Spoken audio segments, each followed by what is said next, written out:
Bonjour à toutes et à tous, dans le nom de Jésus.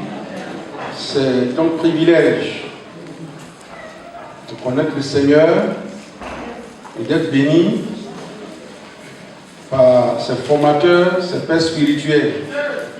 Il n'y a qu'en Jésus qu'on puisse voir ces choses-là. Je vous invite à prendre vos Bibles. Nous allons faire une lecture dans l'évangile de Luc, au chapitre 10.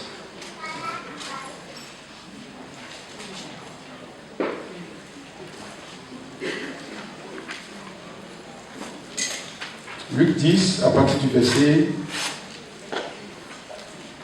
17.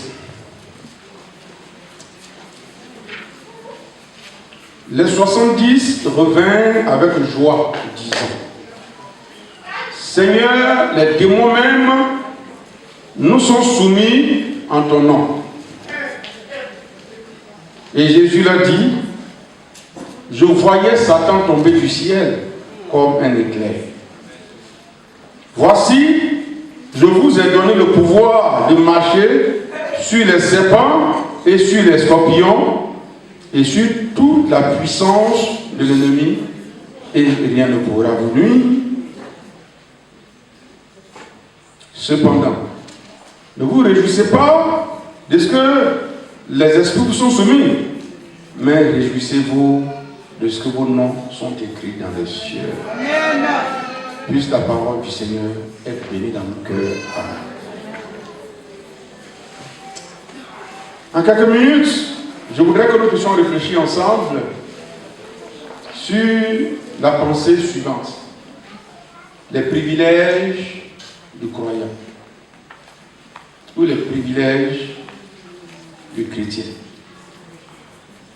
Y a-t-il des avantages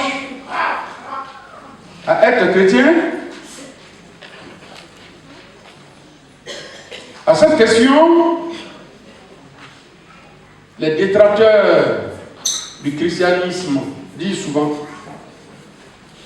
ce ne sont que des misérables, ceux qui n'ont rien à faire, qui prétendent suivre Christ ou bien qui prétendent être chrétiens. Pour eux, c'est une perte de temps. Ils le disent tout haut: mangeons et buvons, car demain nous mourrons. Donc pour eux, il n'y a aucun avantage, ils n'ont rien à faire, et notamment pour les religieux, c'est quand ils prennent de l'âge, ils n'ont plus rien à faire et qu'ils cherchent le chemin du ciel. Alors, en tant qu'enfant de Dieu, en tant que chrétien, est-ce qu'il y a des avantages? Certes, il y en a plusieurs, mais nous avons relevé 4 et puis nous avons prié. Le premier élément que nous pouvons mentionner pour le croyant, il devient enfant de Dieu. Suivre Jésus fait de lui un enfant de Dieu. Plusieurs disent que tous les hommes sont des enfants de Dieu. Ce n'est pas vrai. Tous sont la créature de Dieu et quelques-uns seulement sont enfants de Dieu. Dans Jean, chapitre 1, verset 12 à 13, il est dit: Or, à tous ceux qui l'ont reçu, c'est-à-dire la parole de Dieu, elle a donné le pouvoir de devenir enfants de Dieu, lesquels sont nés, non du sang, ni de la chair, mais de l'Esprit de l'Éternel. Dieu connaît ses enfants, et les enfants de Dieu aussi connaissent leur Dieu. C'est pourquoi en son temps, Paul a dit: je sais en qui j'ai cru. Il y avait un monsieur qui était allé, disons un chasseur. Il a passé tout son temps à chasser, et la nuit, aucun gibier. À un moment donné, il s'est allongé en pleine forêt. Et vers les 6h, 6h30, à son réveil, il voit 2 petits d'une panthère. Il a essayé de faire un peu de bruit aux alentours. Il s'est rassuré que Mère Panthère s'est allée loin. Ou bien il a pensé qu'un chasseur avait tué la panthère. Alors dans sa joie, il a mis ces 2 petits dans une corbeille. Sur son vélo, il sifflait, il sifflotait. Pendant ce moment, Mère Panthère était allée chercher de la nourriture, de la proie pour ses petits. Et vous savez que ces animaux ont le flair. Au fur et à mesure qu'ils se réjouissaient, ils venaient, parce que déjà, il avait conçu, science tenant, un projet, celui d'amener les petits de la panthère aux eaux et se faire des sous. Pour ne pas dire se faire des valises. Mais Dieu est bon. Plus il arrivait, il a commencé à sentir des coliques, et à un moment donné, c'était un début de diarrhée. Son ventre a commencé à le torturer. Et quand c'est comme ça là, on ne va pas très loin. Quelqu'un l'a dit, s'il y a quelqu'un qui est beaucoup pressé, c'est la diarrhée. Alors il a eu le temps de mettre son vélo contre un arbre. Et il a fait quelque part là, et il a commencé à se soulager. Pendant ce moment, puisque Mère Panthère arrive, elle ne voit pas ses petits, et elle va se mettre de toutes ses forces à poursuivre. Alors dites-moi, si le chasseur, le fameux chasseur, continuait et que la Mère Panthère arrivait, qu'est-ce qui allait se passer? Elle allait le manger. Alors Mère Panthère va arriver. Pendant qu'il était en train de se soulager, dans un premier temps, il était préoccupé par son ventre. Mais il va assister à une scène catastrophique qu'il n'a jamais pensé. Rapidement, elle arrive, elle libère ses petits, elle a pris le temps de déchirer les pneus. Oui, c'est parce que le vélo était en fer. Et là, elle a rôdé un peu à côté. Vous dites, s'il y a un garçon, je suis là. Elle est partie avec ses 2 petits en toute assurance. En même temps, la diarrhée a pris fin. Parce que ça l'a traumatisé. Ça nous fait rire, vous et moi, de commun accord. Une panthère et ses petits. Mais nous, en tant qu'enfants de Dieu, le Seigneur dit, celui qui met la main sur vous, c'est comme s'il mettait la main dans les prunelles de l'Éternel. Je ne sais pas si vous comprenez ce que je suis en train de dire. Nous sommes enfants de Dieu. Les animaux, même souvent les poussins, des fois il y a eu des aigles qui sont venus prendre des poussins, mais la mère poule leur a arrangé la cravate et par moments remonté même les briquets. Nous, en tant qu'enfants de Dieu, je ne sais pas si quelqu'un comprend ce que je suis en train de dire. Le Seigneur est jaloux de nous. Quand nous l'acceptons, c'est pourquoi le premier privilège, nous devenons enfants de Dieu. Alléluia. Nous sommes la propriété de l'Éternel. Nous ne sommes pas n'importe qui. Et nous devons comprendre cela. Sans Jésus, notre vie est exposée. Je me souviens là où j'avais fait mon stage. Cette femme qui a poursuivi, elle était mystique. Les gens la respectaient parce que pour son mysticisme, en tant que sorcière. Mais elle a poursuivi sa fille jusqu'à l'église. Pendant qu'elle la poursuivait, la voix lui disait, rentre dans l'église. Il dit, mais si je rentre dans l'église, je connais ma maman, elle est violente. Elle peut aller me bousculer le pasteur. Ce qui est sûr, j'étais sur la chair et je l'ai vue. Elle s'est jetée de toutes ses forces. Il y avait un grand bruit et du coup, sa maman a pris du recul et puis elle allait rapidement à la maison. Donc, le soir, j'ai envoyé les responsables vers elle. Et elle a dit, c'est parce que vous ne savez pas quel Dieu vous a donné. C'est à elle de faire cette confession. Elle dit quand elle partait, elle a vu quelqu'un qui rentrait dans l'église. Mais elle a vu un être qui était devant, à l'entrée là, grand de taille. Son visage était comme le soleil lorsqu'il brille dans toute sa force. Il avait une grosse épée nuit dans la main. Les chrétiens ne le voyaient pas. Et quand elle poursuivait sa fille, elle a vu soudainement le monsieur, il n'a pas parlé. Mais quand les chrétiens passent, il sourit, et de ses regards, il lui a dit, si tu es femme, il faut passer. Alléluia. Selon vous, c'est dit. Alléluia. Jésus le Christ. Voici le privilège que nous avons en Jésus. À une occasion, j'ai un ami, maintenant c'est un collègue. Sa maman est allée pour faire des consultations.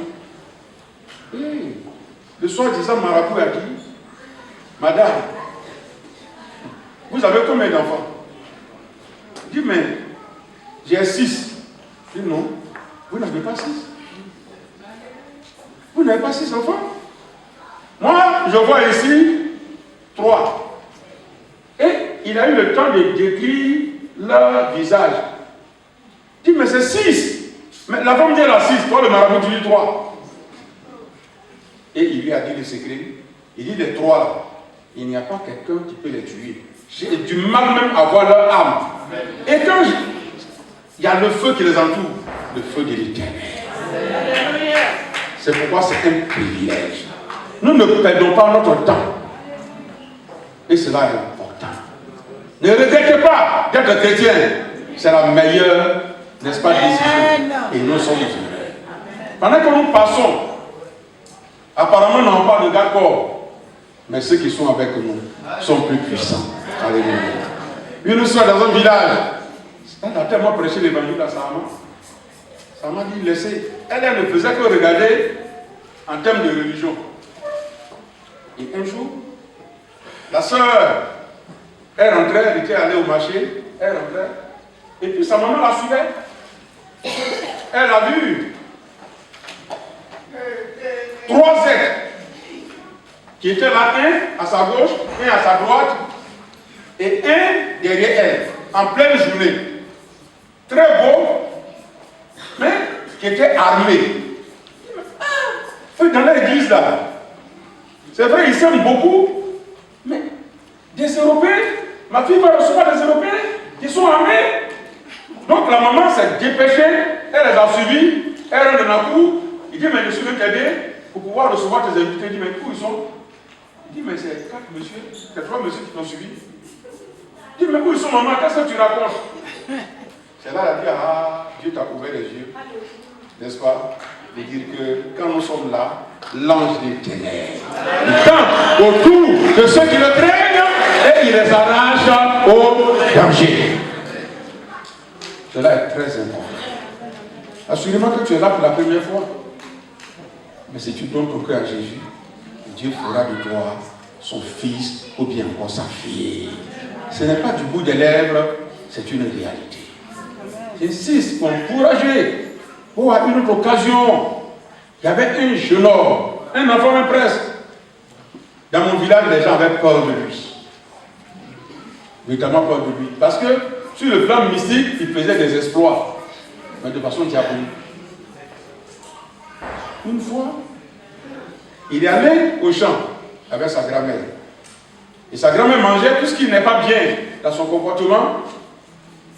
Sa grand-mère a dit, tu ne mangeras pas parce que tu es chrétien. Il dit, grand-maman, c'est toi qui ne mangeras pas. Il savait ce qu'il disait, ce qu'il faisait. Et pendant qu'elle a commencé à manger, il a pris du sable, il a soulevé, ça s'est transformé en abeille. Sa grand-mère a fui, et pendant qu'il mangeait, il dit, je vais finir de manger avant que les abeilles disparaissent. Et c'est ce qui s'est passé. Les gens le connaissaient. Il a fait de mauvaises choses. De mauvaises choses. J'entendais parler de lui, mais je ne disais rien. Et un jour, je suis allé au village. Bon, souvent, quand je vois les gens là, je vais les toucher, les taquiner. Et pendant que j'allais vers lui, du coup, il s'est mis à courir. J'ai dit, mais tu cours pourquoi? Il dit, laisse-moi. Et il y a un temps qui dit, mais tu n'as pas dit que tu es grand sorcier? Tout le monde a peur de toi. Maintenant, arrête-toi. J'ai dit, mais ah, c'est lui. Ah, le fameux. J'ai dit, mais arrête-toi. Il dit, non. Si le monsieur me touche, je vais mourir parce que depuis qu'il venait, il y a un grand feu qui l'accompagne. On ne peut même pas le regarder. Dieu nous a donné de jouer dans une division supérieure. Alléluia. N'est-ce pas un privilège cela? Vous savez que le monde est fait de puissance. À l'époque, au pays, il y avait des gens, quand ils te saluent, tu ne fais pas attention, tu devenais impuissant, ou bien même le sexe masculin disparaissait. Je vous assure. Vous n'avez jamais entendu cela? Oh, pour la circonstance, il y a une soeur qui est venue au voir du pasteur. Mon mari là, il aime tellement saluer les gens. Il faut lui dire, même quand tu ne le vois pas, en tout cas tu ne le connais pas, tu te salues. S'il allait saluer et que son truc là a disparu, je ramasse le bagage là et je suis. Donc quand j'ai vu le frère, il dit dans ce temps-ci là, elle est discernement et ne salue pas les gens comme ça. Alléluia. Que le Seigneur nous bénisse. Le deuxième élément, le privilège que Dieu nous donne, Dieu nous protège. Comme nous l'avons dit tout à l'heure, c'est lié au premier élément. Quand nous sommes en Christ, nous pouvons avoir la certitude. La Bible dit qu'il est le gardien de nos âmes. Et le rôle d'un gardien, n'est-ce pas, c'est de prendre soin de la maison des personnes qu'il est appelé à protéger cet homme qui s'était converti. Et il se posait la question. Parce qu'il venait d'un milieu où les gens faisaient beaucoup de n'importe quoi. On dit Jésus est puissant, il est puissant, mais c'est comment? Et puis le Seigneur va lui ouvrir les yeux. Dans une vision qu'il va lui accorder, il s'est retrouvé avec le Seigneur, avec une personne au bord de la mer. Il entendait la voix, mais il ne voyait personne. Et à un moment donné, la voix lui a dit, retourne, rebrousse chemin. Et quand il rebroussait chemin, il voyait les empreintes par moment de 2 personnes. Par endroit, c'était une seule personne. Le Seigneur qui lui parlait, il dit, mais c'est quelle leçon tu me donnes? Il dit, c'est ce que je voulais t'enseigner. Gloire au Seigneur. Gloire au Seigneur. Amen. Oui, frère, tu peux venir rapidement? Le caméraman, dépêche-toi. Viens. J'aime ce qui est pratique et pragmatique. Alors le Seigneur dit, vous en tant que mes enfants, je vous prends la main dans la main. C'est ce qui fait l'empreinte de 2 personnes au bord de la mer, à longueur de journée. Mais par endroit, le diable met du feu. Il a un grand trou qui peut vous faire. Moi, Jésus, je vous soulève et je marche dans le feu. Que le diable. Ça va me mener cela? Vous avez compris cela? Quand ça ne va pas, moi, Jésus, je vous soulève et je relève les défis. Cela est merveilleux. Comme l'homme de Dieu l'a prêché la fois passée. Voici encore un autre privilège. Qui peut te donner cela? Ce n'est pas ton intellectualisme, ce n'est pas ton raisonnement humain. Voici ces choses. Le troisième élément. Dieu nous exauce. Quand nous venons, quand nous acceptons Jésus, dans Jean chapitre 1, verset 50 à 51, il disait à Nathanaël ceci, Nathanaël, parce que je t'ai dit que je t'ai vu sous le figuier, tu crois. Tu verras désormais le ciel ouvert, n'est-ce pas? Tu verras des choses encore plus grandes, n'est-ce pas? Alléluia. Quand nous croyons en Jésus, Dieu nous exauce. Il loue pour nous le ciel. Et Jésus le dit à ses disciples, je ne vous appelle plus mes serviteurs, parce que le serviteur ne sait pas ce que fait son maître. Mais je vous ai appelé des amis. Et je voudrais que nous puissions comprendre cela, bien aimé. Il y a des gens, quand ils prient, ils font pitié. On a demandé à un frère, il dit, ah monsieur le pasteur, moi tout ce que je cherche là, c'est d'aller au ciel. Même si je suis vagabond au ciel, c'est l'essentiel. Jésus n'a pas besoin de vagabond au ciel. Il dit, oh, à celui qui vaincra, je le ferai asseoir avec moi. Gloire à Dieu. Un changement de mentalité. Je ne suis pas sauvé à 50%, mais je suis sauvé à 100% au même titre. C'est pourquoi quand vous priez, ne faites pas pitié. Seigneur Jésus, s'il te plaît. Non. Je fais pitié au Jésus. Je fais pitié. Qui dans pitié là? Je suis fils du roi. Je suis fils du roi. Le roi des rois. Je suis fille du roi. Je suis fille du roi. Le roi des rois est ton père. Tu es fille du roi. Entre un père et son fils, nous devons comprendre cela. Jésus a dit, si donc méchants comme vous êtes, vous savez donner de bonnes choses. Quand je prie là, je ne fais pas pitié à Jésus. Hein? Je sais, et lui aussi il sait cela. C'est simple. Le royaume des cieux, c'est une affaire des violents.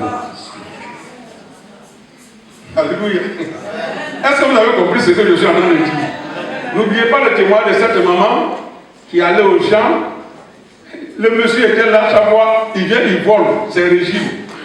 Elle a gêné la prière. Comprenez ces choses, frère. Ce n'est pas par ton jeûne et prière que tu vas influencer le Seigneur Jésus. Ce n'est pas possible. Mais si tu sais que vous avez une profonde relation, Jean se couchait sur Jésus. Ou bien, parce que c'est son père. Mais il va faire quoi? Un père, il est là, quelque soit, des fois il est faible devant son fils. Ce n'est pas que son fils a peur de lui, mais à cause de leur relation, ils ont le même sang. Qui dit mieux? Jésus est notre grand frère, de façon qu'on a le dit, n'est-ce pas? Héritier, nous sommes pour héritier. Si tu n'as pas envie de me donner, c'est que tu ne peux pas. Mais comme ta parole ne ment pas aussi, donc j'attends cela. Le temps de me rendre compte là, il dit voilà moi. Alléluia. Est-ce que quelqu'un comprend ce que je suis en train de dire? Comprenez simplement. Quand on dit prière là, c'est pas le fait de faire 5 heures, 7, 8 heures. J'étais en train de faire le sport. Et puis il y a une soeur, elle m'a tellement cherché pour que je puisse prier pour elle. Elle va, en tout cas elle est passée par tous les moyens. Elle dit, ah, passe à nous. Je voudrais te parler, mais comme tu es au sport, mais je dis, mais rien ne t'empêche de me parler. Et puis on s'est arrêté. Elle dit, mais je viendrai au bureau, tu vas me faire la délivrance. Ça fait plus de 10 ans que je cherche enfant. En tout cas, on m'a dit que si ce n'est pas par miracle. Vous comprenez? Et puis on a prié pendant 30 secondes. J'ai dit, Seigneur, voici ta fille. C'est ta fille. Prends soin d'elle. Dans ces temps-ci là, elle soit visitée, qu'elle ne soit plus la même, qu'elle se mette à cracher et que la médecine pour ça. Amen. Elle dit, pasteur, le rendez-vous c'est pour quand? Il dit, mais on a déjà prié. Et je vais continuer. Et pasteur, la vie est devenue bizarre. J'ai dit, si ça n'a pas marché, tu m'appelles d'ici quelques mois. Les mois qu'on suivait, elle s'est mise à cracher. Elle va en tout cas. Mais un joli bébé, il est tellement beau. Ce jour-là, il y a une personne qui était là, quand il a vu l'enfant, il s'est mis à pleurer. Mais il est beau. Avec le Seigneur là, composé comme ça, nous sommes ses enfants. Jésus, je fais pitié. Dis à ton frère qui dans ça, Jésus. Alléluia. C'est ça qui fait que souvent là, l'apôtre Paul va dire, nous nous glorifions en Jésus. Nous on l'a, on le connaît. Les autres ne le connaissent pas. Amen ou bien n'amen pas? Je vais terminer. Le 4e élément, le Seigneur nous communique sa vie de manière abondante. Il nous communique sa vie. Et dans le passage que nous avons lu, il dit, mais vous pouvez chasser les démons. Vous pouvez faire des miracles. Mais la chose la plus importante, soyez rassurés que votre nom est écrit. C'est très important ça. Soyez rassurés, soyez certains. Amen. J'aime cela. Frère, on peut tout faire, mais veiller à ne pas perdre le royaume de Dieu. C'est ce qui fait que lorsque l'homme de Dieu lance l'appel, nous sommes prêts à répondre pour le Seigneur. Parce que la vraie vie, c'est pour l'éternité. Soit en enfer, soit dans le royaume des cieux. Qu'en est-il de ta vie? Il y a des gens qui disent, mais moi je ne vais pas à l'église parce que là-bas, on me parle d'affaires d'argent. Mais c'est ça la vie. Tu ne veux pas vivre sans argent? Ou bien, à l'époque, il y avait un évangile qui était boiteux. Il faut prêcher l'évangile qui est complet. Oui, alors Dieu nous donne la vie, cette vie de manière abondante, la paix, n'est-ce pas? Souvent, quand on ne connaissait pas le Seigneur, on était troublé. Mais c'était une paix qui est dans nos cœurs, la joie, la vie. Et le Seigneur a dit, cela j'aime arrêter, cela me fait beaucoup plaisir quand je vois. Il dit, pour celui qui croit en moi, dit Jésus, des fleuves d'eau vive. Vous comprenez bien? Ce n'est pas des torrents, ce n'est pas des rivières, ce n'est pas des marigots, des fleuves d'eau vive. Des fois, quand vous êtes là, quand l'onction descend sur vous, la vie est là, la joie est là, il y a une paix qui vous déborde. Qui peut vous donner cela? Est-ce qu'on n'a pas besoin d'avoir ce privilège-là? Vous comprenez? Gloire à Dieu. C'est un peu ça. Voici ces privilèges que le Seigneur. Il dit, je vous donne le pouvoir de marcher sur les serpents, les scorpions, il y a des taureaux, il y a des panthères, des crocodiles, tout ce que vous pouvez connaître, ce sont des démons. N'est-ce pas un privilège cela? Est-ce que ce n'est pas un privilège? Récemment, je crois qu'il y a de cela 2 ans, en arrière, il y avait un frère. Comme les gens le disent, il connaît papier. Et puis CP1 là, il n'a jamais publié. Il connaît papier même. Mais seulement, les sorciers ont dit, il faut avoir tous les diplômes, mais ce travail-là, tu ne vas pas connaître. Et quand je le vois, il aimait le Seigneur, un technicien à l'église. Il a beaucoup de diplômes. Il vient, il ne portait qu'une seule paire. Comment vous appelez ça? Des sandales. Au pays, on appelle ça tapette. On m'a dit ici à Paris, tapette, c'est pas bon. C'est pas ça? Sandales. Il dit, dans notre pays, on appelle ça tapette, mais c'est sandales aussi. J'en parle parce qu'en 2010, quand je suis arrivé, il dit à un frère, il y a des tapettes à la maison. Il dit, monsieur le pasteur, vous avez des tapettes? Il dit, mais viens. Mais évidemment, tu il y a des tapettes. Donc, il était choqué. Il y a un qui m'a parlé, il dit, pasteur, tapettes là, ce sont les PDI. Il dit, non, il y a des sandales avec les gueules dessus. Alors, donc, le frère, il avait que des sandales. Grand intellectuel et petit. Et quand je le vois, le Seigneur dit, je veux faire quelque chose de merveilleux avec lui. Il est venu, nous avons prié. Les puissances ténébreuses se sont manifestées. Ils ont dit, c'est ce qui était à la base. Quand le dernier esprit est parti, il avait déposé beaucoup de dossiers dans plusieurs points. Mais vous voyez, souvent j'aime cela, comme le pasteur qu'on a dit la fois passée. Nous prenons du temps à prier pour votre délivrance, parce que derrière cela se cache la gloire de Dieu. Souvent les démons voient ce que nous allons être. Et puis mettent un blocage. Il n'y a qu'un Jésus. Il n'y a que Jésus pour pouvoir porter le déblocage. Alors quand on a chassé le dernier esprit, quelques mois après, il m'a appelé. Parce que les semaines qui ont suivi, rapidement on l'a appelé. Il dit, c'est vous temps? Il dit oui. Il dit, bon, en venant là, demain arrange-toi pour venir en costume. Parce qu'ici là, on travaille en costume. Il dit, mais vous avez parlé d'interview? Il dit, il faut laisser faire l'interview là. On ne l'a même pas interviewé, on dit, tu as un CDI. C'est allé tellement rapidement, quelqu'un qui ne le connaît pas, Yam Sokro, ce n'est pas tout. Chaque semaine, il est dans des avions. Nous-mêmes qui partons aux États-Unis, il y allait dans un coin qu'on appelle Seattle. Nous, on va aller à Seattle. Même le petit nous a dépensé, il n'y a rien à faire. Qui peut faire cela? Jésus de Nazareth. Il porte des costumes de près de 400 à 500 euros. Quand il arrive, quelqu'un qui n'avait qu'une seule paire de sandales, que tapette. Qui peut faire cela? C'est des privilèges. Si tu crois ce matin, tu verras ça. Amen. Tu crois, tu verras ça. Amen. Oui, c'est merveilleux. Nous insistons. Tout à l'heure, nous avons prié le Seigneur. Est-ce que tu as Jésus? Si tu as Jésus, ces choses que j'ai mentionnées là, alors tu pourras les voir. Si tu n'en as pas, sache que tu es loin de Dieu et tu es loin de la vie de Dieu. Et ça, nous le voyons d'une manière évidente. Les guérisons que Dieu opère, c'est parce que nous sommes enfants de Dieu et la main de Dieu souvent nous touche. Oui, cette sœur qui, elle aussi était tellement dans le chômage. Et puis quand elle expliquait les choses, elle dit souvent les démons, ah pasteur, moi là, j'ai fait école le dimanche. Et il faut laisser l'école le dimanche là. Les démons n'ont pas peur de ton parcours. Même tu peux être ancien, ils n'ont pas peur de cela. Tu es pasteur, mais ils n'ont pas peur de cela.